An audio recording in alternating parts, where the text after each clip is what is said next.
Hello everyone, welcome to my channel. இன்னைக்கு நாம standard 9th chapter 7ல எக்ஸசைஸ் 7.2ல 5th சம்மும் 6th சம்மும் பார்க்க போகிறோம். கொஸ்டின் என்ன கொடுத்துருக்காங்கன்னா 5th சம்மில் total surface area of a cube, அதாவது ஒரு கியூபோட டிஎஸ்ஏ வேல்யூ 2400 சென்டிமீட்டர் ஸ்கொயர் கொடுத்துட்டாங்க. அதை யூஸ் பண்ணி என்னால் எல்எஸ்ஏ கண்டுபிடிக்க சொல்லியிருக்காங்க. இப்போ ஃபஸ்ட்டு டிஎஸ்ஏவோட வேல்யூ என்ன கொடுத்துருக்காங்க, அந்த கிவன் எழுதிக்கிறேன். 2400 சென்டிமீட்டர் ஸ்கொயர் கொடுத்துருக்காங்க. இப்போ எனக்கு டிஎஸ்ஏவோட ஃபார்முலா தெரியும். டிஎஸ்ஏ ஆஃப் த கியூபோட ஃபார்முலா என்னென்னா 6a ஸ்கொயர். அப்படின்னா இந்த டிஎஸ்ஏக்கு பதிலாக நான் 6a ஸ்கொயர் போட்டுக்கிறேன். அப்படின்னா 6a square is equal to 2400 சென்டிமீட்டருங்கிறத நான் எழுதிக்கிறேன். இப்போ நான் இதை 6 டேபிளில் கேன்சல் பண்ணேன்னா 6 1s are, அடுத்து 6 4s are 24, அடுத்து இந்த 2 ஜீரோவையும் எழுதிக்கிறேன். அப்படின்னா எனக்கு ஏ ஸ்கொயர் இஸ் ஈக்குவல் டு 400 கிடச்சிருக்கு. இந்த ஸ்கொயரை நான் அங்கிட்டு ட்ரான்ஸ்லேட் பண்ணால் எனக்கு ரூட்டாக மாறும். அப்படின்னா A is equal to root of 400 கிடச்சிருக்கு. அப்படின்னா ரூட் ஆஃப் 400ஓட வேல்யூ என்னென்னா எனக்கு 20 கிடைக்கும். இங்கே யூனிட் என்ன கொடுத்துருக்காங்கன்னா சென்டிமீட்டர் கொடுத்ததுனால எனக்கு ஏவோட வேல்யூ எனக்கு 20 சென்டிமீட்டர் கிடச்சிருக்கு.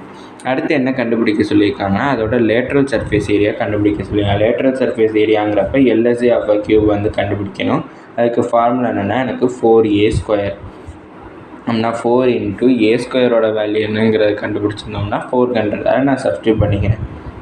அப்படின்னா எனக்கு 4 இன்ட்டு 4 எனக்கு 16, இந்த 2 ஜீரோவையும் அப்படி எழுதிக்கிறேன். அப்படின்னா எனக்கு எல்எஸ்ஏ ஆஃப் அ கியூபோட வேல்யூ என்னென்னா 1600 சென்டிமீட்டர் ஸ்கொயர் கிடச்சிருக்கு. அடுத்தது 6th சம். 6th சம்மில் கொஷின் என்ன கொடுத்துருக்காங்கன்னா ஒரு கியூபிக்கல் கண்டெய்னர் இருக்குது. அந்த கியூபிக்கல் கண்டெய்னரோட சைடு வேல்யூ என்னென்னா 6.5 மீட்டர் கொடுத்துருக்காங்க. அதோட என்டையர் கியூபிக்கல் கண்டெய்னரோட என்டையர் அவுட்டர் சர்ஃபேஸையும் பெயிண்ட் பண்ண போகிறாங்க. ஃபஸ்ட்டு பெயிண்ட் பண்ண போகிற அந்த கியூபிக்கல் கண்டெய்னரோட டோட்டல் ஏரியா என்னங்கிறத கண்டுபிடிக்க சொல்லியிருக்காங்க. அதுக்கப்புறம் அதில் 1 மீட்டர் ஸ்கொயரை பெயிண்ட் பண்ணுறதுக்கு 24 ரூபீஸ் ஆகும்னு சொல்லியிருக்காங்க. அப்படின்னா என்டையர் அந்த கியூபிக்கல் கண்டெய்னரையும் பெயிண்ட் பண்ணணும்னா எவ்வளோ ஆகுங்கிறத கண்டுபிடிக்க சொல்லியிருக்காங்க.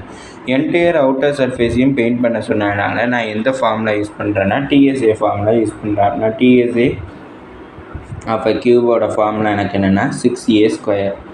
அப்படின்னா இங்கே எனக்கு ஏவோட வேல்யூ, அதாவது சைடோட வேல்யூ எனக்கு என்ன கொடுத்துருக்காங்கன்னா 6.5 மீட்டர்னு கொடுத்ததுனால நான் ஏவோட வேல்யூவை அதை கன்சிடர் பண்ணிக்கிறேன். அப்படின்னா 6 இன்ட்டு ஏவோட வேல்யூ என்னென்னா எனக்கு 6.5 டு தி ஹோல் ஸ்கொயர். அப்படின்னா 6 இன்ட்டு 6.5 நான் ஸ்கொயர் பண்ணுறேன். ஸ்கொயர் பண்ணனா எனக்கு 42.25 கிடச்சிருக்கு. இந்த 42.25 நான் 6ஓட மல்டிப்ளை பண்ணுறேன். மல்டிப்ளை பண்ணேன்னா எனக்கு 253.5 மீட்டர் ஸ்கொயர்னு எனக்கு டோட்டல் சர்ஃபேஸ் ஏரியா, அந்த கியூபிக்கல் கண்டெய்னரோட டோட்டல் என்டையர் சர்ஃபேஸ் ஏரியா கண்டுபிடிச்சாச்சு. இப்போ 1 மீட்டர் ஸ்கொயரை பெயிண்ட் பண்ணோம்னா ₹24 ஆகும். கொஷினில் கிவனில் கொடுத்துருக்காங்க. இப்போ எனக்கு 253.5 மீட்டர் ஸ்கொயரை பெயிண்ட் பண்ணணும்னா எவ்வளோ காஸ்ட் ஆகுங்கிறத கண்டுபிடிக்கிறேன். அதுக்கு இந்த 253.5ஓட 24 மல்டிப்ளை பண்ணுறேன். மல்டிப்ளை பண்ணேன்னா ₹6084 ஆகுதுன்னு கொடுத்துருக்காங்க. ஒரு கியூபிக்கல் கண்டெய்னரோட சைட் வேல்யூ கொடுத்துருக்காங்க. அந்த சைட் வேல்யூவை யூஸ் பண்ணி அதோடைய டோட்டல் சர்ஃபேஸ் ஏரியா என்னன்னு கண்டுபிடிக்கணும். கண்டுபிடிச்சதுக்கப்புறம் 1 மீட்டர் ஸ்கொயரை பெயிண்ட் பண்ணணும்னா ₹24 ஆகுங்கிறத கொஷினில் கிவனில் கொடுத்துருக்காங்க. அந்த ₹24ஓட நான் கண்டுபிடிச்ச அந்த டோட்டல் சர்ஃபேஸ் ஏரியாவோட வேல்யூவை மல்டிப்ளை பண்ணேன்னா எனக்கு எவ்வளோ பெயிண்ட் பண்ணுறதுக்கு காஸ்ட் ஆகும், அதாவது டோட்டல் சர்ஃபேஸ் ஏரியா அதோட அந்த என்டையர் கியூபிக்கல் கண்டெய்னரை பெயிண்ட் பண்ணணுன்னா எவ்வளோ ஆகுங்கிறத கண்டுபிடிச்சிட்டோம். எவ்வளோன்னா ₹6084. இதோட இந்த வீடியோ முடிஞ்சிச்சு. தேங்க்யூ.